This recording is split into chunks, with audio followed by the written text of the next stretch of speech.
ఉపాధి హామీ అంటే పేదవాడికి అన్నం పెట్టే పథకమన్నారు ప్రతిపక్ష నేత వైఎస్ జగన్మోహన్ రెడ్డి.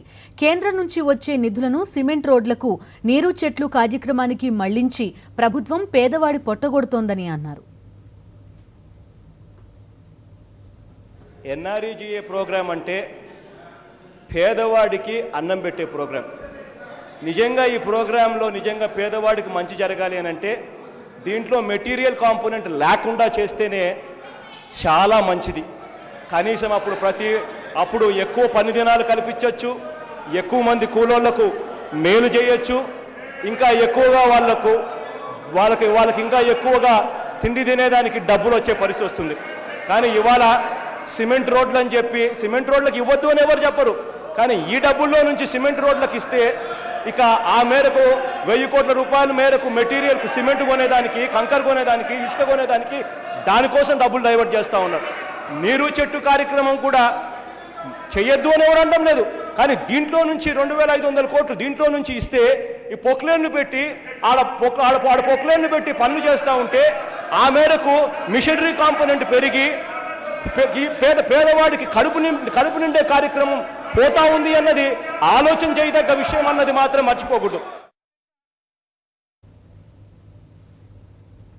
దివంగత ముఖ్యమంత్రి వైఎస్ రాజశేఖర రెడ్డి హయాంలో ఉపాధి హామీ డబ్బులు నేరుగా కూలీల అకౌంట్లో చేరేవని, ఇప్పుడు ఆ పథకాన్ని క్రమంగా నీరుగారుస్తున్నారని వైఎస్ జగన్ అన్నారు. ఉపాధి హామీ పథకంలో మెటీరియల్ కాంపోనెంట్ పెంచడం వల్ల కూలీలు తీవ్రంగా నష్టపోతున్నారని వైఎస్ జగన్ సభ దృష్టికి తెచ్చారు.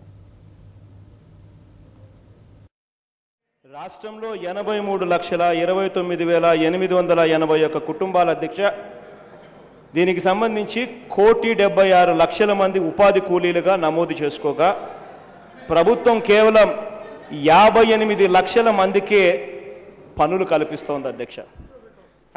ఇది అఫీషియల్ రికార్డ్స్ అధ్యక్ష. ఇక్కడ ఆ దివంగత నేత రాజశేఖర రెడ్డి గారు బతుకున్నప్పుడు, ఆ ప్రీతమ నాయకుడు రాజశేఖర రెడ్డి గారు బతుకున్నప్పుడు అధ్యక్ష, ఎన్ఆర్ఈజీఏ ఫండ్స్ మొత్తం మెటీరియల్ కాంపోనెంట్ లేదు, అంతా లేబర్ కాంపోనెంటే. డైరెక్ట్గా పోస్ట్ ఆఫీసులలో, బ్యాంకులలో అకౌంట్లు ఓపెన్ చేసి డైరెక్ట్గా వాళ్ళకు ట్రాన్స్ఫర్ చేసిన పరిస్థితి ఆ రోజుల్లో. అక్కడి నుంచి నీరు గారుస్తూ పాలసీలలో మార్పులు తెస్తూ మెటీరియల్ కాంపోనెంట్ పెంచుతూ పోయి ఇవాళ మెటీరియల్ కాంపోనెంట్ ఈ స్థాయిలోకి తీసుకొచ్చే కార్యక్రమం జరుగుతూ ఉంది.